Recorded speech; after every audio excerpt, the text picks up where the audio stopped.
நமச்சிவாயம் நமச்சிவாயம். ஆமா நமச்சிவாயம் நமச்சிவாயம் சொன்னேன். குருமகான் குருமகான். நான் செத்து வாங்கி போறதா நான் ஒரு குரல் வாங்கி. ஐயா குருவே நல்லா இருக்கேன். நல்லா இருக்கியா? அண்ணாந்து பார்த்த கழுத்து நல்லா இருக்கியா? நல்லா இருக்கிறேங்க. சரி ஆண்டவன் கடா சூத்துல நல்லா இருக்கிறேன். சரி ஆத்துக்கு வந்த காரணம் இல்ல? ஆத்துல தண்ணி இல்லையே. தண்ணி இல்லைன்னா அப்புறம் ஆத்துல என்னது தண்ணி? ஆத்துல எல்லாம் இல்ல. இல்லுக்கு வந்து வீடா? சரி வந்த காரணம் இல்ல. வந்த காரணம் என்ன? மகாராஜா இருக்கிறேன். சரி அதாவது ஏழ்மலை. ஆமா நம்ம டிரைவர் ஏழ்மலை இல்லையா? நாட்டு மன்னர் ஏழ்மலை. அழைத்து கொண்டு வரலாம். சரி அதனால்தான் அழைத்து கொண்டு வரலாம். சரி புறப்படலாமா? வாருங்கள் வாருங்கள். வா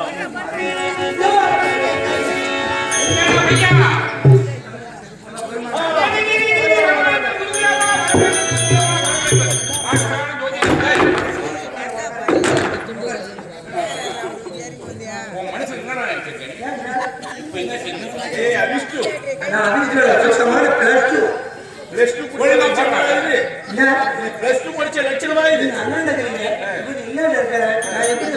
அப்படிதான் போட முடியும்.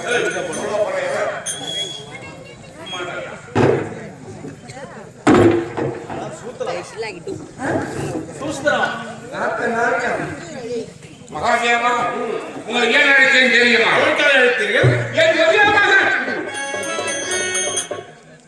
அவனுக்கு திருமணம் நடக்கிறது நான் உத்தேசத்தில் இருக்கின்றேன். நாட்டை முடிச்சுக்க வேண்டும். அதனால் நல்ல காலம் நேரம் காலம் பார்த்து சொன்னீங்கன்னாக்கா எனக்கு முடிசூட்ட வேண்டும். அதோடு திருமணமும் செய்ய வேண்டும். அதனால அவனுக்கு நேரம் அழைத்து பார்த்து சொல்ல வேண்டும். நம்ம ஜாதகம் சொல்லு எந்த படம் பொண்ணு எந்த படம் என்னைக்கு செய்வான்னு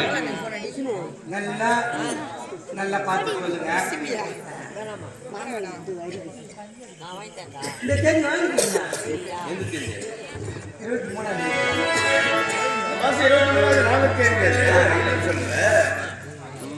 கண்ணி தொலா விருச்சிகம். எங்க போய் விருச்சிகம்? ஐயோ கண்ணி தொலா விருச்சகம். விருச்சின்னா கொஞ்சம் தேதி. அதான் உன்னுடைய மகன் பேர்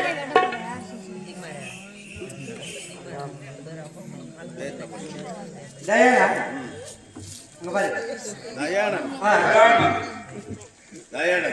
ஆஹா நல்ல அற்புதமான பேர்.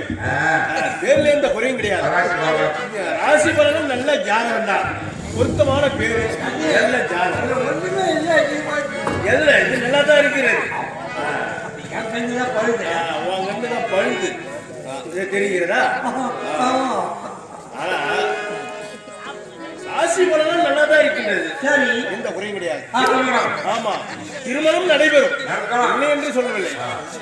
ஆனால் எனக்கு ஒரு சந்தேகம். ஏன் மனம் ஒரு மாதிரியா பேசுகிறீர்கள்? எனக்கே மன சஞ்சலமா இருக்கின்றது. என் மகன் இல்லையா? இப்படி சொல்வது ஏதோ சொல்வது புரியவில்லை. மனசாந்தி அடையும். உங்களுடைய மனதை திடப்படுத்திக் கொள்ளுங்கள். ஐயா நாளை வெள்ளிக்கிழமை உன் மகனுக்கு தயானனுக்கு நாளைக்கு 8:45 மணி நேரத்தில் மரணம் உண்டு.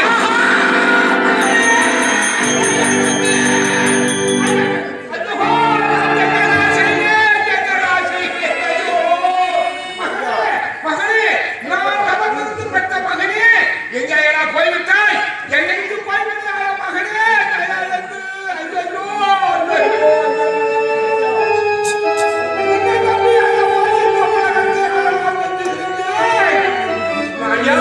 ஐயா இப்படி ஒரு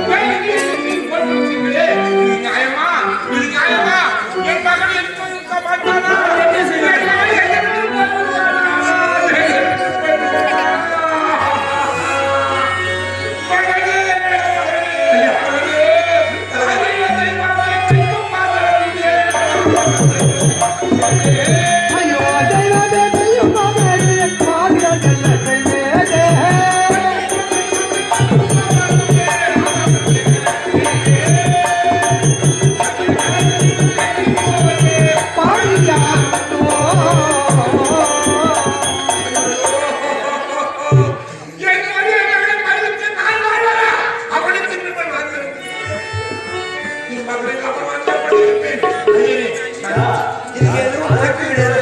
நான் சொன்னேன். இதுக்கு மாற்று கிடையாதா? மாற்றமா? ஆமா.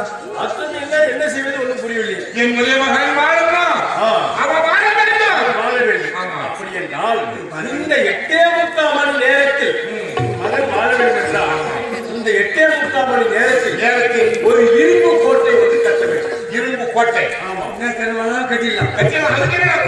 இரும்பு கோட்டை கட்டி அதை சுற்றி அக்கினி தீ ஏற்ற வேண்டும். சரி, 8:45 மணி நேரம் அந்த அக்கினி தீ எரிந்து கொண்டே இருக்க வேண்டும். சரி, எரிந்து கொண்டே இருந்தால் உன் மகளை காப்பாற்றி விட்டால் அவனுக்கு மரணை தண்டனை பார்த்துக் கொள்ள வேண்டும். அப்படி பார்த்துக் கொண்டால் அவனுக்கு மரணம் என்பதே கிடையாது. அதற்கு பிறகு என் மகனுக்கு நீண்ட வாழ்வாக இருப்பான். அப்படியா? வாழ்வான். சந்தோஷம். திருமணத்தை பார்த்து அழைவான். சந்தோஷம். இப்பொழுதுதான் நாட்டை முடி சொல்றோம். இங்கு போய் சென்று அழகு அழைத்து இரும்பு கோட்டை ஏன் மறுபடியும் ஐயா? சுற்றிலும் இருந்து கொண்டு சரிங்க ஐயா. செய்தி மகனுக்கு சொல்லணும். அவர் வந்து பாடாது பாடுபட்டு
பார்க்கும்போது சொல்வாரப்பா பகவானே பஞ்சாகலாம், ஆனால் சொன்ன பஞ்சாங்க பஞ்சாகலான்னு சொன்னீங்களே பஞ்சாக வீணாக போகலாம்.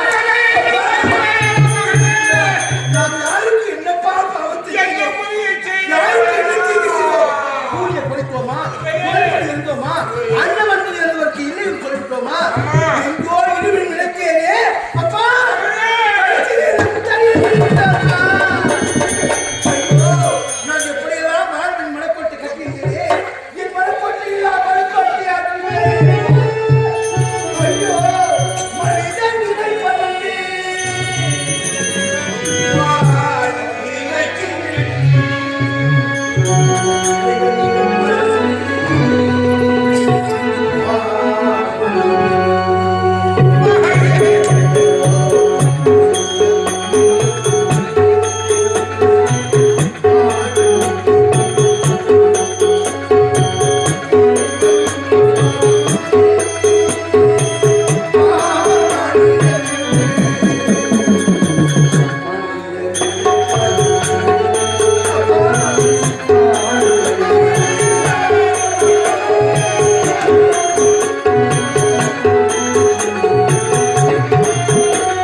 நான் மட்டும் விட்டு விட்டார் உன்னை யாரும்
வாழ வேண்டும் என்றால் நாளை 8:45 மணி நாளிகைக்குள் அந்த 8:45 நாளிகை நான் உயிர் போ பயம் பத்திரமாக நான் பாதுகாக்க வேண்டும்.